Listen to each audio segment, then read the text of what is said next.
सदा भगवान नयसि। नमो वीतरागाय, नमो अरिहंताणम, नमो सिद्धाणम, नमो आयरियाणम, नमो वत्सायाणम, नमो लोये सव साहुणम, ऐसो पंच नमुक्कारो सव्वपावपणासनो मंगलाणं च सव्वेसिं पडवं हवै मंगलम्। ओम नमो भगवते वासुदेवाय। ओम नमः शिवाय। जय सच्चिदानंद, जय सच्चिदानंद, जय सच्चिदानंद। कविराजનું પદ માણીએ આપણે એક.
થશે તુરંત દશા જ ઊંચી, ન કર અપ્રાપ્તની ચિંતા.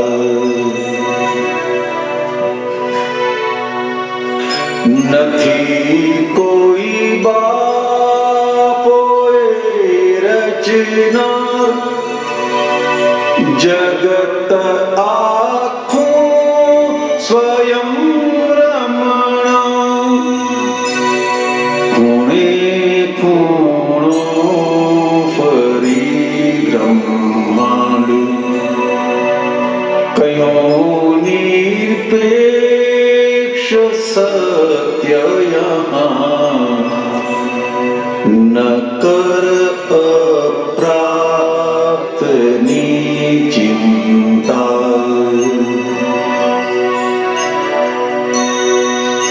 ડખો નહીં કે દખલ થાશે, અમારું સિદ્ધ વાક્ય કથિત અવસ્થા માત્ર સ્વાભાવિક. છે રચના કુદરતી વ્યવસ્થિત, ડુબાડી કલ में खून डाली. हृदय की ताब खुली न कर अप्राप्तनी चिंता. लूटाव्यो प्राप्त निज वैभव, जगत मोक्ष ने सुख शांति काल. लुटाव्यो प्राप्त निज वैभव, जगत मां मोक्ष शांति काल. उलाड्यो मफत मां विश्वे, अनादिवर्तुरे मूल राज. न कर अप्राप्तनी चिंता. सहेजे प्राप्त खर्ची जा. न कर अप्राप्तनी चिंता.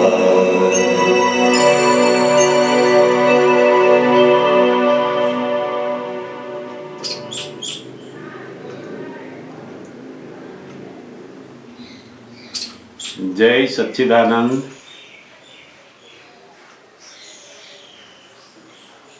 કવિરાજનું પદ આમ સાંભળીએ, દાદા ભગવાન હાજર થઈ જાય.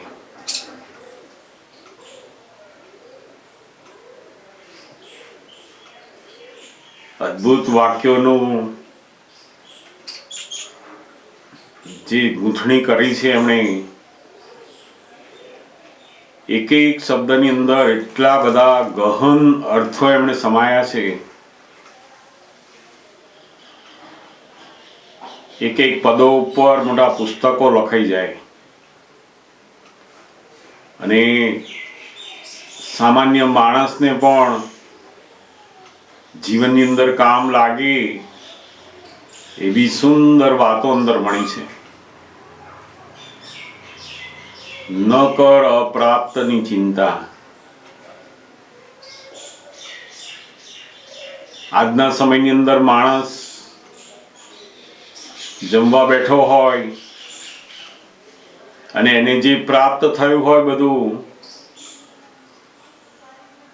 એની અંદર એનું ધ્યાન વર્તે નહીં, એનો આનંદ લે નહીં. અને જે પ્રાપ્ત નથી થયું એની ચિંતા કરતો હોય.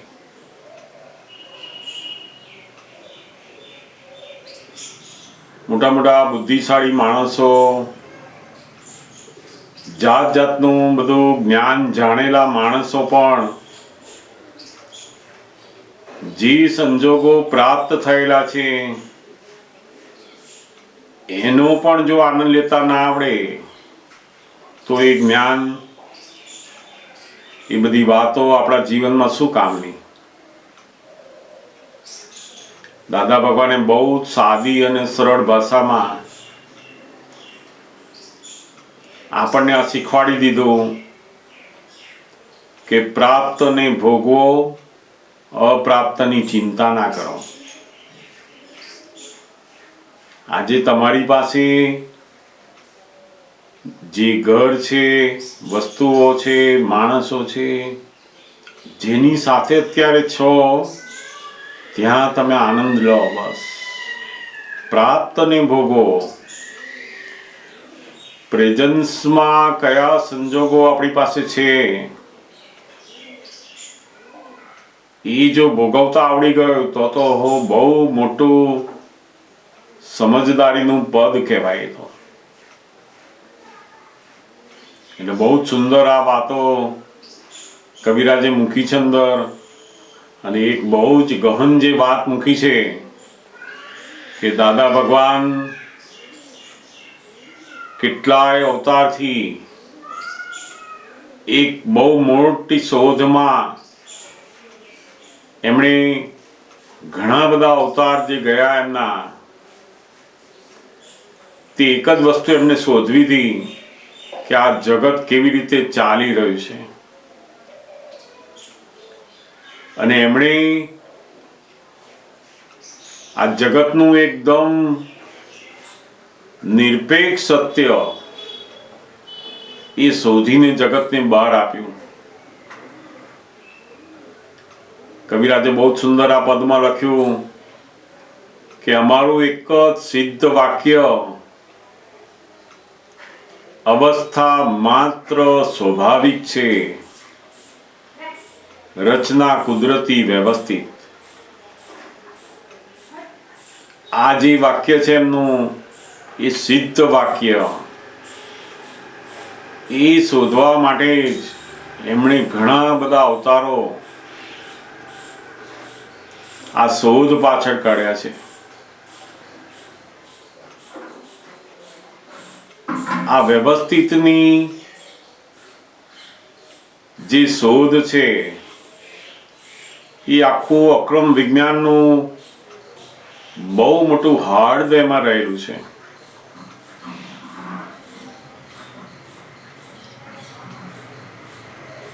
જગતના દરેક માણસને પોતાના વ્યવહારની ચિંતાઓ હંમેશા હોય જ.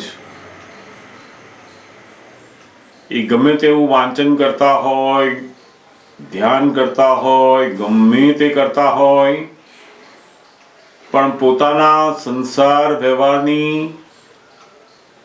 ચિંતાઓ એની સાથે હોય જ. બે જ માણસને ચિંતા ના હોય, કાં તો જે આ જગતને કેવી રીતે ચાલી રહ્યું છે એનું જેમ છે તેમ સમજેલા હોય એને, જ્ઞાનીઓને, કાં તો બીજા હોય કે જે બિલકુલ આ વ્યવહારની અંદર ગાંડા ગણાય, એમને ચિંતા ના હોય. બાકી બધાની કોઈને કોઈ પ્રકારની આ જગતમાં ચિંતા હોય ને હોય જ. દાદા ભગવાને આ બહુ જ મોટી જે ભ્રાંતિ જે હતી કે આ હું ચલાવું છું અથવા ભગવાન ચલાવે છે, એ જે માન્યતા હતી એમાંથી આપણને બહાર કાઢી અને એક્ઝર્ટનેસમાં લાયા છે, જ્ઞાનમાં લાયા છે. એક ભાઈએ મને વાત કરેલી કે આ વ્યવસ્થિત કરતા છે એવું માનવું એ પણ એક જાતની બિલીફ જ છે ને. જેમ પહેલા હું કરું છું એવું માનતા હતા, એ બિલીફ હતી, તો આ વ્યવસ્થિત કરતા છે એ બિલીફ થઈ ને. ત્યારે મેં એને કહ્યું કે આ બિલીફ નથી, આ જ્ઞાન છે. બિલીફ એ તમે માનેલી હોય, જેમાં એક્ઝેક્ટનેસ ના હોય. તમે માનેલી છે માટે તમારા માટે સત્ય છે. બીજા કોઈ ના માનતા હોય તો એના માટે સત્ય ના હોય. જ્યારે જ્ઞાન એ બધા જ માટે સત્ય હોય છે. એ માનવું ના માનવું એમાં હોતું જ નથી. કોઈ માણસ વ્યવસ્થિત શબ્દો જાણતો નથી, પણ એને ચલાવે છે તો વ્યવસ્થિત જ, કુદરત જ ચલાવી રહી છે એની. પછી હિન્દુ હોય, મુસ્લિમ હોય, કોઈ પણ ધર્મ પાળતો હોય, પ્રાણીઓ પશુ હોય, ગમે તે, એટલે કોઈ જાણતું નથી, પણ ચલાવે છે કોણ બધાને? તો કે આ વ્યવસ્થિત નામની શક્તિ એ જ બધાને ચલાવી રહ્યું છે. માટે જે એક્ઝેક્ટનેસમાં છે, જેના પછી બીજું કશું જાણવાનું આગળ જરૂર ના હોય, એવું જે હોય એને જ્ઞાન કહેવાય છે. બિલીફ એ તો માન્યતા, એ તો રહે પણ ખરી અને ના પણ રહે, કાલે પાછી બદલાઈ જાય. માણસ બહુ બિલીફ રાખતો હોય કે બધું ભગવાન કરે તે ખરું, બધું ભગવાનના હાથમાં છે, પણ જ્યારે ઉપાધિ આવે ને ત્યારે ચિંતા એ કરે. આપણે પૂછીએ કે ભગવાન કરતા હતા તો પછી તું ચિંતા શા માટે કરે છે? તો કે પેલું ભગવાન કરતાની જે બિલીફ છે એ બિલીફ એક્ઝેક્ટનેસમાં નથી, એટલે એને વર્તે નહીં. એ જ્યારે આ ખરેખર શું છે તો કે આ જગત વ્યવસ્થિત નામની શક્તિ, કેટલાય બધા સંજોગો ભેગા થાય અને કાર્ય થઈ રહ્યું છે. એટલે આ વ્યવસ્થિત એ તો બહુ છેલ્લામાં છેલ્લું જ્ઞાન છે. જે જ્ઞાન કેવળ જ્ઞાનીને જ્યારે દેખાય, સમજાય, અનુભવાય, એ જ્ઞાન આપણને આત્મજ્ઞાનની સાથે પ્રાપ્ત થઈ જાય છે. જેટલા તીર્થંકરો, જ્ઞાનીઓ, કેવળ જ્ઞાનીઓ થયા, એમને આ જગત કેવી રીતે ચાલે સમજાય, પણ કહેવા રહ્યા નહીં. અને દાદા ભગવાને આ બહુ જ મોટી આજ્ઞા આપણને આ વ્યવસ્થિત કરતાની એક બહુ જ અદ્ભુત ચાવી આપી છે. એના થકી આખો જે વ્યવહાર છે હવે એ આપણે બિલકુલ ચિંતા વગરનો, નિરાકુરતામાં રહીને એને જ્ઞાતા દ્રષ્ટા રૂપે રહીને ઉકેલી શકીએ.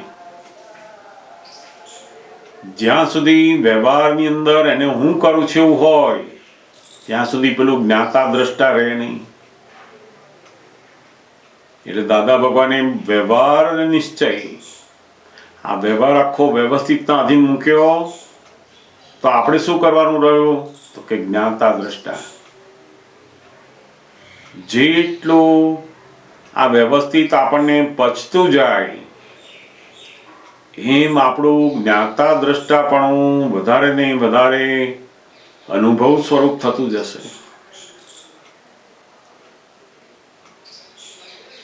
જેમ આપણા ઘરની અંદર નાના બાળકો હોય, રમતા રમતા આપણો હાથમાં, એના હાથમાં મોબાઈલ આવ્યો અને મોબાઈલ તૂટી ગયો એકદમ. એ જે ઘટના બને છે તો એ ઘટના 25,000નો મોબાઈલ તૂટી ગયો એટલે તરત આપણને અસર થાય કે આ તમે આવો મોબાઈલ અહીં ક્યાં મૂક્યો, બાળકોના હાથમાં આવે એવું મુકાય નહીં. કેટલી માથાકૂટ કરે એની જોડે. મોબાઈલ એના હાથમાં આવ્યો, તૂટી ગયો, એ બધું કર્મનો હિસાબ, એ પેલું વ્યવસ્થિત શક્તિ કામ કરે ત્યાં. ક્રિયા આખી કર્મના આધીન થઈ ગઈ, પણ એ તૂટ્યા પછીનું જે શરૂઆત થાય છે એ દરેક વ્યક્તિની સમજણ ઉપર, દરેક વ્યક્તિના બિલીફ ઉપર આધારિત છે. તૂટી ગયા પછી જે રાગ દ્વેષ થાય છે, ક્લેશ કરે, કકડાટ કરે, તમે છોકરાઓને સાચવતા નથી, આ વસ્તુઓ બધી આમ ગમે તેમ મૂકી દો છો, બધું કેટલી માથાકૂટ કરે. એના બદલે એની સમજણ બદલાઈ જાય કે આ જે થઈ ગયું એ વ્યવસ્થિતના આધીન છે. અને વ્યવહારમાં એવું કહેવું કે ભાઈ હવે ફરી ધ્યાન આપજો. પેલું વ્યવસ્થિતની સમજણ જેવી આવી કે એની જે બધી પેલી રાગ દ્વેષ વાળી અસરો, ક્લેશની જે બધી અસરો બધી બંધ થઈ ગઈ.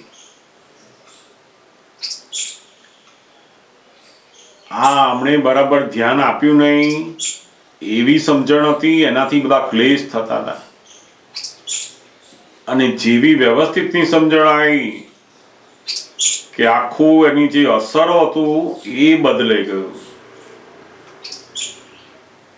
એટલે કર્મનો જે હિસાબ છે એ તો કોઈ માણસ બદલી શકતો નથી, પણ એ કર્મની અસરનો જે ભોગવટો બધો આવે છે અને એમાં જેટલું અજ્ઞાન છે, અણસમજણ છે, એનાથી આપણે આપણી અસરોને બદલી શકાય છે. અને એ બદલવા માટે શું છે તો કે એમની જે 5 આજ્ઞા છે એ આપણને આખી અસરમાંથી મુક્ત કરાવે છે. વ્યવસ્થિત નો અર્થ એવો પણ નથી કે આ બધું વ્યવસ્થિતના અધીન જ છે એવું આપણે માની લેવું. બહુ જ સમજવાની જરૂર હોય છે. એમાં દાદા ભગવાનનું એક બહુ જ સુંદર વાક્ય મને યાદ આવે છે અહીંયા કે આપણે વ્યવસ્થિત ઉપર બેસી નહીં જવું, આપણા ઉપર વ્યવસ્થિતને બેસાડવું. કે ઘણીવાર આપણે વ્યવહારમાં કામકાજ હોય અને કહ્યું હોય કે 7 વાગે તમે ઉઠીને તૈયાર થઈને આવી જજો, આપણે બધું આ તમે બધું વ્યવસ્થિત છે. પેલો 7ના બદલે ઘરે જ 7:30 ઉઠે અને પછી તૈયાર થાય, બધી વ્યવસ્થિત જ સમજે. બીજે દિવસ 7:30ના બદલે 8 થવા માંડશે. પછી કેમ તો કે પોતે વ્યવસ્થિત ઉપર બેસી ગયો. એનાથી જે મોડું ઉઠાયું છે તો બધું વ્યવસ્થિત, પણ એને અંદરથી શું મૂકી દીધું કે આ બધું વ્યવસ્થિત છે. એટલે વ્યવહારની અંદર એની જે કાળજીનો જે ભાગ હતો એ પેલું આ વ્યવસ્થિતની આજ્ઞાથી ઓછો થવા માંડ્યો. એટલે દાદા ભગવાન આ વાક્ય ત્યાં આગળ કહે છે કે આ વ્યવસ્થિત ઉપર તમારે બેસવાનું નહીં, તમારે તમારું કામ કરી જ જવાનું છે. અને એ કામ કરતી વખતે તમારે જેટલી જાગૃતિની જરૂર હોય એનો ઉપયોગ કરો બરાબર. અને કામ કર્યાનું જે પરિણામ આવે પછી આ વ્યવસ્થિતના આજ્ઞાનો ઉપયોગ કરો. ઘણીવાર આ વ્યવસ્થિત બધું વ્યવસ્થિતના આધારે થવાનું છે, કંઈ ચિંતા કરવાની નહીં. તે ઘણીવાર પોતે વ્યવસ્થિતમાં રહેતું ના હોય ને એ પાછું બીજાને સમજાવવા માટે પણ કયા કરતા તો બધું વ્યવસ્થિત છે, મૂકો ને કે તમે. એટલે વ્યવહારની અંદર જે જગ્યાએ તમારે કામ કરવાનું છે, કાર્યને હજુ શરૂઆત કરો છો, એ પહેલા વ્યવસ્થિતને યાદ કરવું ના જોઈએ. નહીં તો આખો વ્યવહાર એ પછી ગૂંચવાળો થઈ જશે. અને એ ગૂંચ ઉકેલવા માટે પછી આપણે પેલું જ્ઞાનનો ઉપયોગ કરવા જઈશું પાછો. વ્યવહારની અંદર જ્યાં સુધી તમારે કામ કરવાનું છે, કાર્ય કરવાનું છે, ત્યાં સુધી કરે જ જાઓ. ટાઈમસર ઉઠાડો, જે ટાઈમે જે કરવાનું એ બધું કરાવો, છોકરાઓને જે કહેવાનું કહો, હસબન્ડ વાઈફ બધા વ્યવહારમાં બાય રિલેટિવ વ્યૂ પોઈન્ટ અને રિયલ વ્યૂ પોઈન્ટનું લક્ષ્ય રાખીને કામ કરી જાઓ. અને એના જ્યારે પરિણામ ઊભા થાય છે ત્યાં આગળ જ ફક્ત વ્યવસ્થિતને યાદ કરવાનું છે. કોઈક વખત એવું હોય કે જ્યારે આપણને બહુ ચિંતામાં જતા રહેતા હોઈએ ભવિષ્યના માટે, કે જેના લીધે આપણે અંદર સફોકેશન થયા કરે, ત્યારે અગાઉથી વ્યવસ્થિત લેવું આપણે. તે સિવાય આ વ્યવસ્થિતને આપણે કાર્યની શરૂઆતમાં લેવાનું જ નહીં. રસોઈ બનાવતા પહેલા જ કે વ્યવસ્થિતમાં હશે એવું બનશે, એ બધું બરાબર બને જ નહીં. એને દાદા ભગવાન વ્યવસ્થિત નથી કહેતા. ઘણી વાર તો પછી જમનાર નહીં કે ભાઈ તમારું પુણ્ય એવું એટલે આ એવું બન્યું. કે હવે જે જ્ઞાન તમે જમો અને તમને ના આવ્યું, તમને બરાબર ના લાગ્યું, ત્યારે બીજાને દોષિત જોવાના બદલે આ જ્ઞાનનો ઉપયોગ કરવાનો હતો કે મારી જે પુણ્ય છે એના આધારે મને આ ખાવાનું બધું મળ્યું છે, એમાં એમનો દોષ નથી. કે એ જ્ઞાન બીજાને નિર્દોષ દેખાય એના માટે વાપરવાનું છે. પોતે પોતાની ભૂલ ને ઢાંકવા માટે જો આ જ્ઞાન વપરાયું તો ધીમે ધીમે બધી ભૂલો ઢંકાવા માંડશે પછી. અને એ ઢંકાયેલી ભૂલોનું આવરણ તો બહુ મોટું થઈ જાય પછી. એટલે આ બહુ જ દાદા ભગવાનની જે અદ્ભુત આ શોધ છે વ્યવસ્થિત કરતાની, એને કયા કયા સંજોગોમાં કેવી રીતે આપણે સમજવું એ બહુ જ જરૂરી છે. કારણ કે આ વ્યવસ્થિત કરતા કયું એટલે આપણો બિલકુલ જે નવા કર્મો ચાર્જિંગ થતા હતા એ બંધ થઈ ગયા. પોતે સંપૂર્ણ અકર્તા થાય ત્યારે જ પેલા કર્મો બંધાતા બંધ થાય છે. ક્રિયા ગમે તેવી કરતા હોઈએ પણ અંદર સમજમાં છે કે આ વ્યવસ્થિત કરતા છે, હું કરતો નથી, તો એ ક્રિયાનું કર્મ એને લાગુ પડતું નથી. પછી આપણને હું શુદ્ધાત્મા છું એવું જ્ઞાન મળ્યા પછી પહેલામાં પહેલું આ હું કરું છું એ ભાન તૂટી ગયું. પણ હજુ આ બીજા લોકો કરે છે એ હજુ દેખાતું રહે છે. પોતાને પોતાનું કરતાપણાનું ભાન જતું રહ્યું, પણ સામે વાળો કશું આડું અવળું કરે ત્યાં પાછું આવી જાય કે હમણાં આવું કેમ કર્યું, આવું કેમ બોલ્યા, અમને આવું કરવું જોઈએ, અમને આમ ના કરવું જોઈએ. એટલે બીજું જે સ્ટેપ છે એનું કે સામાન્ય હજુ કરતા જોઈએ છે ત્યાં વ્યવસ્થિતને ગોઠવવાનું છે. અને એ વ્યવસ્થિતની આજ્ઞાથી આપણે એને અકર્તા જોઈશું તો ધીમે ધીમે આપણે પોતે અકર્તા થયા અને સામાન્ય અકર્તા જોયા.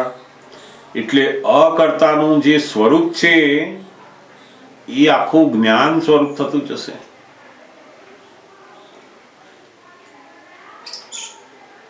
હું અકર્તા છું એવું તો ખબર પડી ગઈ કે વ્યવસ્થિત કરતા છે, હું કરતા નથી આમાં. પણ જ્યારે જ્યારે સામે વ્યક્તિ આપણને કરતા દેખાય છે, જો ત્યાં આગળ આપણે આજ્ઞા મૂકી અને એને નિર્દોષ જોતા જઈશું. એમ કરતા કરતા કરતા સંપૂર્ણ અકર્તા વાળું સ્વરૂપ પ્રગટ થશે. આ વ્યવસ્થિતની જે આજ્ઞા છે એનું શું પરિણામ છે તો કે આપણને નિરંતર જ્ઞાતા દ્રષ્ટામાં રાખે. આ વ્યવહારનું બધું આખું વ્યવસ્થિતના અધીન મૂકીએ તો પેલું જ્ઞાતા દ્રષ્ટામાં રહેવાય. નહીં તો અંદર ચિંતા રહે કે આ શું થશે, આનું શું થશે, આનું શું થશે. હવે એ જતું રહ્યું આખું. દાદા ભગવાન બહુ જ સુંદર બતાવતા કે અઠવાડિયામાં એક વખત આપણો રજાનો દિવસ હોય અથવા કામ બિલકુલ હોય નહીં એવો દિવસ, તો આ વ્યવસ્થિતની આજ્ઞાના અનુભવમાં લેવાની. તો કે કેવી રીતે, તો કે સવારથી ઉઠીએ ત્યારથી આપણે કોઈ પણ જાતનું દખલ નહીં કરવાની. ચા આવે, નાસ્તો આવે, બધું જે કે વ્યવસ્થિત શું કરાવે છે એ જોયા જ કરવાનું, જોયા જ કરવાનું, જોયા જ કરવાનું. આખો દિવસ એ વ્યવસ્થિતની આજ્ઞામાં રહે એકવાર તો એને પાક્કી થઈ જાય. પછી સવારથી આપણી ફાઇલ નંબર 1 ને વ્યવસ્થિત ક્યાં લઈ જાય છે, ક્યાં બેસાડે છે, શું શું મળે છે, શું નથી મળતું, મન કેવું ચાલે છે, એ બધું જોયા જ કરવાનું. નહીં વ્યવસ્થિત શક્તિ શું કાર્ય કરી રહી છે એ આપણે જો જોયા કરીએ ને તો એ દિવસે આપણને આ વ્યવસ્થિત એ બહુ જ સુંદર રીતે અનુભવમાં આવે. એમ કરતા કરતા કરતા આપણને દ્રઢ થતી જાય આપણી આજ્ઞાઓ. દાદા ભગવાનના બહુ જ સુંદર આ બધા પ્રયોગો પણ છે. એમાંની આ વ્યવસ્થિતની જે આજ્ઞા છે એ બહુ જ ગજબની આજ્ઞા છે. અને એ આજ્ઞા સાથે આપણી જ્ઞાનની આખી ડિગ્રીઓ જોડાયેલી છે. જેટલું વ્યવસ્થિત અને વર્તતું થયું એટલું એ કેવળ જ્ઞાનની નજીક ગયો કહેવાય. અને એ કહેતા ને કે જેને વ્યવસ્થિત સંપૂર્ણ સમજાઈ ગયું એને કેવળ જ્ઞાન જ થઈ જાય. એટલું બધું રહસ્ય આ વ્યવસ્થિત શક્તિની અંદર મૂકેલું છે. કારણ કે આ વ્યવસ્થિતની આજ્ઞા એ પેલી બુદ્ધિને આખું ઉડાડી દે છે. બુદ્ધિ શું કરે કે આનો દોષ, આનો દોષ, આનો દોષ, આણે કર્યું, આણે કરવું ના જોઈએ. એ આખી બુદ્ધિને ઉડાડવા માટે, એને બંધ કરવા માટેનું, એનું ચલણ ખલાસ કરવા માટેની આ બહુ જ મોટી આજ્ઞા છે. વ્યવસ્થિત કરતા છે. સારું થાય ત્યારે વ્યવસ્થિત, ગમતું થાય ત્યારે વ્યવસ્થિત, ના ગમતું થાય ત્યારે વ્યવસ્થિત. જેટલું વ્યવસ્થિત પચ્યું એટલી આ જ્ઞાનની સ્થિરતા એની વધતી ગઈ એવી છે. કોઈ પણ સંજોગોમાં એને આ વ્યવસ્થિતની હાજર રહ્યું તો એ સંજોગો એને દુઃખદાયી થાય જ નહીં. પછી આ વ્યવસ્થિતની આજ્ઞા એ એટલી સુંદર, એટલી અદ્ભુત છે અને એક્ઝેક્ટ છે, કોઈ ગપ્પુ નથી. દાદા ભગવાને આ જે વ્યવસ્થિત શક્તિ નામનો શબ્દ આપ્યો એ એક્ઝેક્ટ આખું જગત આનાથી ચાલી જ રહ્યું છે. એમણે કહ્યું ને કે ખૂણે ખૂણો બ્રહ્માંડનો જોઈને હું તમને આ કહું છું. આ કોઈ માની લેવાનું કે મારી કોઈ બિલીફ છે એવું નહીં. અમે જોઈને આખું બ્રહ્માંડની અંદર અમે આ બધું જોયું, દરેક અવસ્થાઓ કેવી રીતે ચાલી રહી છે, બધી કોણ ભેગું કરે છે એ અમે જોયું છે અને પછી તમને કહ્યું છે. એટલે એમના કેટલાય બધા અવતારોનું જે તારણ છે એ આપણને આ શબ્દની અંદર આપેલું છે. એટલે ખૂબ સુંદર આપણે પદ, અને મને આ જે વ્યવસ્થિત માટેનું એક મૂકેલું એમણે એક આ વ્યવસ્થિત ને આપણે એની ઉપર બેસવાનું નહીં અને મારી ઉપર બેસાડવાનું એ શું છે, મને પ્રશ્ન પૂછેલો. તો આપણે થોડીક વાત એની લીધી, આપણે સમજાઈ હશે એમને. તમારામાંથી પણ કોઈને પ્રશ્ન હોય તો જરૂરથી પૂછી શકાય. આપણે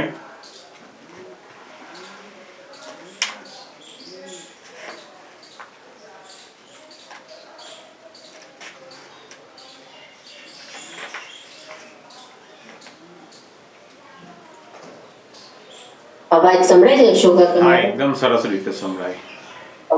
અશોક કાકા, આપણે છે ને એક સત્સંગમાં મેં સાંભળેલું, સાતાવેદના અને સુખ એ ડિફરન્ટ છે. એવી રીતના અસાતાવેદનીય અને દુઃખ એ પણ ડિફરન્ટ છે. તો મને આમ એક્ઝેક્ટ એ વસ્તુ મને જાણવી છે કે સાતાવેદનીય અને સુખ અને અસાતાવેદનીય અને દુઃખ એટલે શું એક્ઝેક્ટલી? એમાં એવું હતું કે સુખ હોય તો બધાને એક સરખું જ લાગે, એવું કંઈક હતું. આપણે ફૂડ રિલેટેડ તમે એમાં એક્ઝામ્પલ પણ આપ્યું હતું, પણ મને થોડું ડીપલી એમ જાણવું છે કે સાતાવેદનીય અને સુખમાં ને. બરાબર છે, બહુ સુંદર. જગતના બધા જ લોકો જેને જેને સુખ લાગે છે અને દુઃખ લાગે છે એ વાસ્તવમાં સુખ છે જ નહીં. સુખની જે ડેફિનેશન છે એ એવી છે કે દરેકને જે સુખ લાગે એને જ સુખ કહેવાય. જેમ કોઈ માણસને દુપ્પા ખાવાનું હોય તેને સુખ લાગે છે, તો એ જે સુખ છે એનું એ ખરેખર પેલી સાતાવેદનીયનું સુખ છે. સાતાવેદનીય એટલે એનું એવું કર્મ છે વેદના વાળું, જેને સુખની વેદના થાય તો એ માણસને એ ખાતો હોય ને ત્યારે એને એકદમ એની અંદર સુખ લાગે, આનંદ આવે એને. કારણ કે એનું પેલું કર્મ સાતાવેદનીય છે માટે એને સુખ લાગે છે. એકદમ બીમાર વ્યક્તિ હોય અને એને ડોક્ટરે કહ્યું કે તારે તો અડવાનું જ નહીં આ દૂધની વસ્તુ, એને તમે આપવા જાઓ તો એની એ જ વસ્તુ એને દુઃખરૂપ લાગે. કેમ? તો કે એને પેલી અસાતા વેદનીય છે, એના કર્મો કેવા છે?